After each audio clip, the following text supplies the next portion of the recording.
भारतीय घरों में एक बात हमेशा बोली जाती है कि सोना कभी नुकसान नहीं देता है।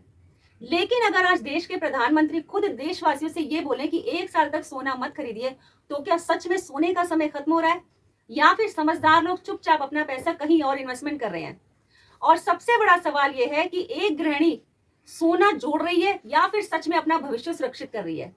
आज की वीडियो में हम बात करेंगे एक ऐसे सच की जो ज्वेलरी शॉप वाले आपको कभी नहीं बताते हैं। और वीडियो देखने के बाद आप खुद फैसला करेंगी कि 2026 में आपको गोल्ड खरीदना चाहिए या फिर एसआईपी में इन्वेस्टमेंट करना चाहिए। भारत में गोल्ड सिर्फ इन्वेस्टमेंट नहीं है, एक इमोशंस है। हर गृहिणी का सपना होता है थोड़ा थोड़ा गोल्ड जोड़ना। लेकिन प्रॉब्लम पता है कहाँ होती है? जब लोग सिर्फ गोल्ड को ही फ्यूचर सिक्योरिटी मान लेते हैं। फाइनेंशियली प्लानिंग करना सिर्फ ज्वेलरी खरीदने तक सीमित नहीं रहा है। स्मार्ट वुमेन पता है क्या करती है? Smart women SIP, emergency fund, FD, passive income तक वो सारी चीजें भी समझ रही है। लेकिन आज हम सबसे पहले बात करेंगे कि गोल्ड इन्वेस्टमेंट के फायदे क्या क्या हैं। गोल्ड इन्वेस्टमेंट के सबसे पहले आप फायदे समझ लीजिए कि इमरजेंसी में काम आता है, लॉन्ग टर्म में वैल्यू बढ़ाता है, इंडियन फैमिली में ट्रस्टेड एसेट्स माना जाता है और इन्फ्लेशन में सपोर्ट करता है। लेकिन इसके नुकसान भी हैं। आप इसके नुकसान समझ लीजिए। जब भी आप गोल्ड खरीदने जाते हैं, सबसे पहले मेकिंग चार्जेस लगते हैं, जीएसटी लगता है, और जब इसको कभी आप सेल करते हैं तो पूरा पैसा वापस नहीं मिलता है। यानी इमोशनल वैल्यूज ज्यादा होती हैं और प्रैक्टिकल रिटर्न कम होता है। अब बात करते हैं एसआईपी की। एसआईपी में इन्वेस्टमेंट करने के क्या फायदे होते हैं? एसआईपी सबसे पहले समझिए होता क्या है। एसआईपी हम लेते हैं म्यूचुअल फंड के जरिए। अगर आप एसआईपी शुरू करते हैं तो इसमें थोड़ा थोड़ा पैसा आप इन्वेस्टमेंट कर सकते हैं। लॉन्ग टर्म में आपकी वेल्थ क्रिएट करता है और आप कम पैसों से भी इसमें बड़ी अपनी रकम जो आपको रिटर्न मिल जाता है कुछ सालों के बाद।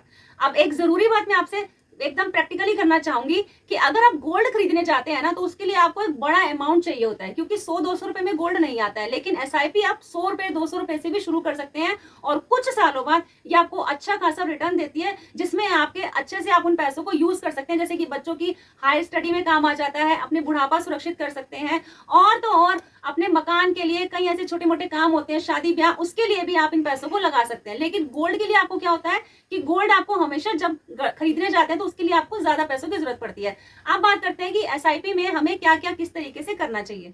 अब करना क्या है कि आपने एसआईपी शुरू कर दी है, तो एसआईपी आप 100 रुपए से भी शुरू कर सकती है। मान लीजिए आप रोज 100 रुपए निकालते हैं तो महीने के 3000 और साल भर के 36,000 हुए। अब इन पैसों को आपने एसआईपी में लगाना है। अगर आप पूरी डिटेल जानना चाहती हैं, मैंने आपको कल के वीडियो में सारी डिटेल बता रखी है। अगर आपको समझना है तो आपको कल का वीडियो भी देखना पड़ेगा। उसमें मैंने बता रखा है कि किस तरह से आप 100 रुपए से इन्वेस्टमेंट करके लाखों रुपए बना सकते हैं कुछ सालों में। अब बात करते हैं कि हम गोल्ड खरीदें या फिर हम एसआईपी में इन्वेस्टमेंट करें। देखिए, अगर आपको गोल्ड खरीदना है तो वो होता है सेफ्टी फीलिंग के लिए। अगर हम गोल्ड खरीदते हैं तो उसके साथ हमारे इमोशंस जुड़ जाते हैं। किस तरह से? मान लीजिए शादी भी होता है तो हमें बड़े जो होते हैं, हमारे घर के बड़े, हमें आशीर्वाद के रूप में गोल्ड देते हैं, गोल्ड गिफ्ट करते हैं, गोल्ड चढ़ाते हैं, या फिर हम भी अपने बच्चों की जब शादी करते हैं तो हम भी उन्हें आशीर्वाद के रूप में वो देते हैं। यानी उसके साथ हमारे इमोशंस जुड़े होते हैं। और सबसे बड़ी चीज ये होती है कि जब गोल्ड हमारे पास होता है तो हमें वो सामने नजर आ रहा होता है, यानी पैसे के रूप में हमारे सामने गोल्ड हमें नजर आ रहा होता है। और हमारे मन को तसल्ली ये रहती है कि भगवान ना करे अगर कल को कोई बुरा समय आ गया, कोई ऐसी विपत्ति आ गई, कोई ऐसी इमरजेंसी आ गई, तो हमारे हाथ में गोल्ड है, हम इसको रात बेरात बेचेंगे और अपना काम चला लेंगे। ये तो हुआ है हमारे एकदम दिमाग से तनाव हटाने वाली बात होगी, और हमारा जो गोल्ड है वो हमें पैसे के रूप में नजर आ रहा है। ये हमारा एक तरीका होगा कि हमें सेफ्टी नजर आती है। अब दूसरी बात रहेगी कि एसआईपी में इन्वेस्टमेंट करते हैं तो उसमें क्या फायदे होते हैं। देखिए, एसआईपी में इन्वेस्टमेंट अगर हम करते हैं तो वो जो है उसकी ग्रोथ लॉन्ग टर्म के लिए अच्छी वेल्थ बनाती है। अगर आप पुराने इतिहास देखेंगे तो उसमें बता रखा है कि हिस्टोरिकली ये जो एसआईपी में जो भी इन्वेस्टमेंट करते हैं तो कुछ सालों बाद ये अच्छी वेल्थ क्रिएट करते हैं। मान लीजिए अगर आपने एसआईपी शुरू करी है, आज 100 रुपए से शुरू करी है, तो आपको कुछ सालों बाद वो अच्छा रिटर्न देगी। सालाना 12% का रिटर्न मिलता है। लेकिन ये मार्केट ऊपर नीचे भी होती रहती है। अगर आप इसे लॉन्ग टर्म में तरीके से चलेंगे, बिना एक भी महीना मिस किए, अच्छे से बिल्कुल एकदम कंसिस्टेंसी के साथ चलेंगे, तो कुछ सालों में ये आपको अच्छा रिटर्न देगी और इतना पैसा देगी कि अगर आपने जो भी अपने बच्चों के भविष्य के लिए सोचा होगा या फिर अपने फ्यूचर के लिए सोचा होगा, अपने बुढ़ापे के लिए, किसी ने सोचा होगा कि मैंने मकान लेना है। सबसे बड़ी आज समस्या ये है कि घर लेने की होती है। अगर आप सोच रहे हैं कि मैंने 8-10 साल बाद घर लेना है तो क्यों ना मैं एसआईपी में इन्वेस्टमेंट शुरू कर दूं, तो ये बहुत अच्छी बात है। एक तो आपको ईएमआई के झंझट में नहीं पड़ना पड़ेगा, आप अपने खुद के पैसों से अपने मनपसंद घर ले सकती हैं, वो भी बिना किसी कर्ज के। आप एसआईपी में इन्वेस्टमेंट शुरू कर दीजिए और 10-15 साल बाद जब आपको अच्छा रिटर्न मिलेगा तो उससे आप अपने कई काम निकाल सकती हैं। अब दूसरी चीज रहेगी कि गोल्ड, जब हम गोल्ड खरीदने जाते हैं तो वो कोई 100-200 रुपए में तो आता नहीं है। हमें उसके लिए कम से कम 10-20-50 हज़ार लाख रुपए चाहिए ही चाहिए होते हैं, क्योंकि आजकल गोल्ड के रेट इतने तेज हो गए हैं कि 5-10 हज़ार में कुछ भी नहीं आता है। सबसे बड़ी बात यह है कि जब हम गोल्ड खरीदने जाएंगे इतना अमाउंट हमारे पास होना चाहिए, और जिनके पास इतना अमाउंट नहीं होता है तो वो एसआईपी में इन्वेस्टमेंट शुरू कर देते हैं। तो मैं यही कहना चाहूंगी, यही बताने का मकसद था मेरा आज की वीडियो में कि गोल्ड और एसआईपी के फायदे क्या हैं। बाकी ये वीडियो मैंने एजुकेशन पर्पस के लिए बनाया है। आखिरी निर्णय आप लोगों का होगा कि आपको गोल्ड में इन्वेस्टमेंट करनी चाहिए या फिर एसआईपी में। अगर आप, मेरी राय तो ये है कि आप आधा पैसा गोल्ड में इन्वेस्टमेंट कीजिए और आधा एसआईपी में लगा दीजिए, क्योंकि गोल्ड ये है, गोल्ड के साथ आपके इमोशंस जुड़े होते हैं, आपको नजर आता रहेगा, आपको तसल्ली रहेगी। लेकिन एसआईपी में, अगर आप एसआईपी में इन्वेस्टमेंट कर रही हैं तो आपको उसे छेड़ना नहीं है। ये नहीं कि आपने एसआईपी में आज पैसे डाले तो आप साल बाद निकाल रही हैं, 2 साल बाद निकाल रही हैं, ऐसा नहीं है। आप उसे डालते रहिए उसमें पैसे और फिर भूल जाइए। लंबे समय के लिए अगर आप एसआईपी में पैसे डालते रहेंगे तो आपको इतना अच्छा रिटर्न मिलेगा, आपके जितने भी आपने सपने अपने बच्चों के लिए सोचे, अपने खुद के लिए सोचे हैं, वो पूरे हो जाएंगे। लेकिन लंबे समय के लिए, साल, 2 साल, 5 साल, 7 साल के लिए नहीं। आप इसमें पैसे डालते जाइए बिना किसी लालच के कि मैं अब इसे पैसे अब निकाल लूंगी। तो ये मैंने बताया है आपको गोल्ड और एसआईपी के फायदे।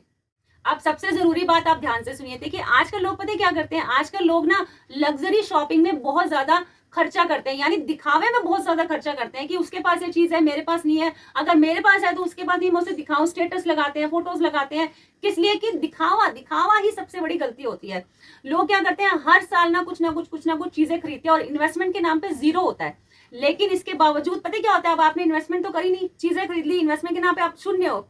और भगवान ना करे कल को कभी कोई इमरजेंसी आ जाए, आपकी जॉब चली जाए, बिजनेस में लॉस हो जाए, स्कूल फीस का प्रेशर आ जाए, कोई इमरजेंसी आ जाए, कोई बीमार हो जाए, कुछ ना कुछ ऐसी हारी बीमारी हो जाए और घर में इमरजेंसी फंड ना हो और जीरो हो, तो फिर आपको पता है ना कि पूरे घर की हालत खराब हो जाती है।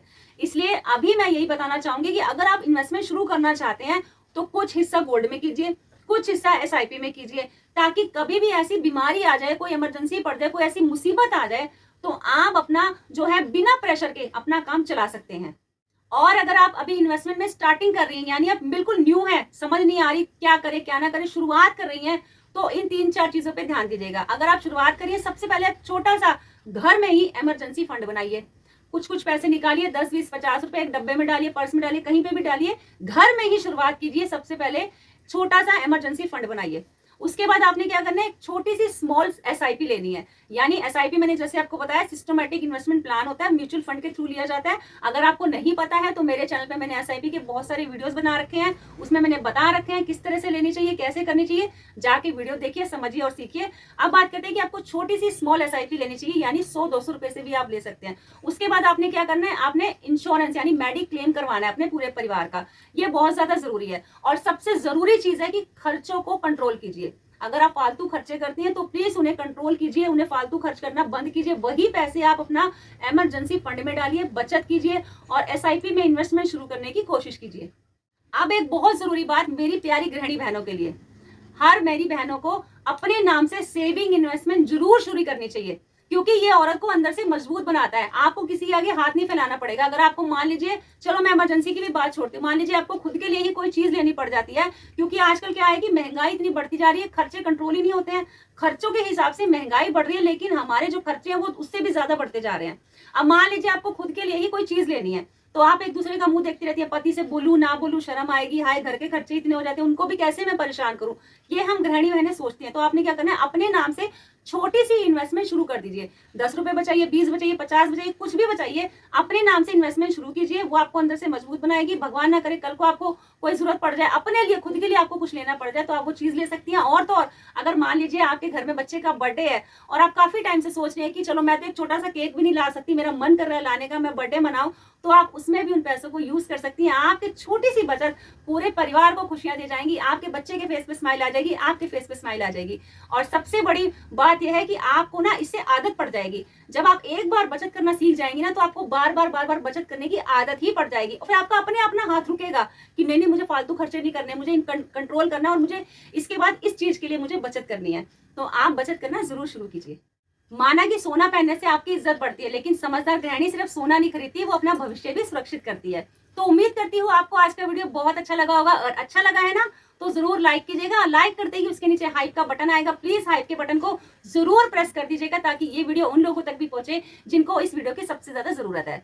तो गृहिणी की बात पे अगर आप नए हैं और चैनल को अभी तक सब्सक्राइब नहीं किया तो प्लीज सब्सक्राइब कीजिएगा और कमेंट बॉक्स में अपने कीमती विचार और सुझाव जरूर दीजिएगा। और अगर आपके मन में कोई सवाल है वो भी मुझे जरूर बताइएगा। तो फिर से मिलते हैं इसी तरह की इंटरेस्टिंग वीडियो में, तब तक के लिए नमस्कार बहनों।